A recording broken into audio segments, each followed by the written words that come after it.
पालमपुर गांव में सुंदरी कौवी अपने पति कालू कौवा और बेटी रानो चिड़िया के साथ रहा करती थी। कालू कौवा एक ढाबे पर काम करता था जिससे उसके घर का गुजारा चलता था। एक रोज, तू आ गई मेरी बेटी, तू हाथ मुंह धो ले, मैं तेरे लिए खाना लगा देती हूँ। खाने में आज क्या बना है माँ? तुरई और रोटी बनाई है। मुझे नहीं खानी माँ ये रोटी सब्जी, मुझे तो मैगी खानी है। आज मेरी क्लास में टुनटुनी मैगी लाई थी, उसने मुझे भी एक चम्मच खाने को दी। पता है माँ, बहुत स्वादिष्ट मैगी थी। हमारे लिए भी मैगी बना दो ना माँ। मेरी बच्ची, जब तेरे बाबा की तनख्वाह मिलेगी तब मैं तुम्हारे लिए मैगी ले आऊंगी। नहीं माँ, मुझे आज ही मैगी खानी है। सुंदरी पैसे लेकर 2 पैकेट मैगी लाती है और उसे बनाकर रानो को खाने को देती है। उस दिन रानो खुशी खुशी मैगी खाती है। अगले दिन खेलते समय, तुझे पता है टुनटुनी, कल मेरी माँ ने भी मेरे लिए मैगी बनाई थी। तो क्या हुआ? तुमने तो एक दिन मैगी खाई होगी, मैं तो रोज मैगी खाती हूँ। मेरी मम्मी मेरे लिए हर रोज तरह तरह की मैगी बना कर देती है। कभी चीज, कभी मिक्स वेजिटेबल मैगी, तो कभी एग मैगी।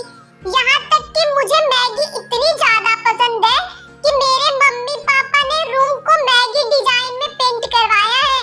और तो और वो इस बार मेरे लिए मैगी डिश भी बनवाए हैं। रानो का मैगी के लिए दीवानापन और भी ज्यादा बढ़ जाता है। वो घर आकर अपनी माँ से अलग तरह की जिद करने लगती है। तुम पागल हो गई हो क्या? मैगी का घर वो भला कैसे बन सकता है? मुझे कुछ नहीं पता, मुझे मैगी का घर चाहिए, मतलब चाहिए, नहीं तो मैं खाना नहीं खाऊंगी। रानो गुस्सा होकर बैठ जाती है। सारा दिन कुछ भी न खाकर वो भूखी प्यासी रहती है। अजी, मेरे पास एक तरकीब है जिससे हम लोग मैगी का घर भी बना सकते हैं। सुंदरी कालू कौवे को अपना एक प्लान बताती है। उसके बाद कालू कौवा जंगल से मैगी के पैकेट उठाकर इकट्ठा करता है और सारे रैपर को उठाकर घर ले आता है। अब तुम इसका क्या करने वाली हो? देखिए, मैंने देसी तरीके से आटे का घोल बनाया है। इसे हम दीवार पर चिपकाकर आटे का घोल बना देंगे और उस पर पन्नियों को चिपका देंगे। फिर वो दोनों आधी रात को घर की सारी दीवारों पर घोल लगाकर उस पे मैगी के खाली पैकेट चिपका देते हैं, जिससे उनका घर मैगी का घर बन जाता है। अगले दिन जब रानो सोकर उठती है तो मैगी का घर देखकर बहुत ही खुश होती है। अरे माँ, ये मैगी का घर तो कितना सुंदर है। अब तो हमारा घर मैगी का घर हो गया। इतना ही नहीं, ये लो, आज मैंने तुम्हारे लिए नाश्ते में मैगी बनाई है। रानो बहुत ही ज्यादा खुश होती है और मैगी के घर में बैठकर चुपचाप मैगी खाती है।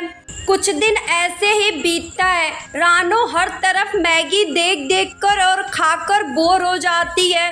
ऐसे ही एक दिन, अच्छा दोस्तों, वैसे आज टुनटुनी क्यों नहीं आई? तुम नहीं जानती क्या? टुनटुनी तो हॉस्पिटल में एडमिट है।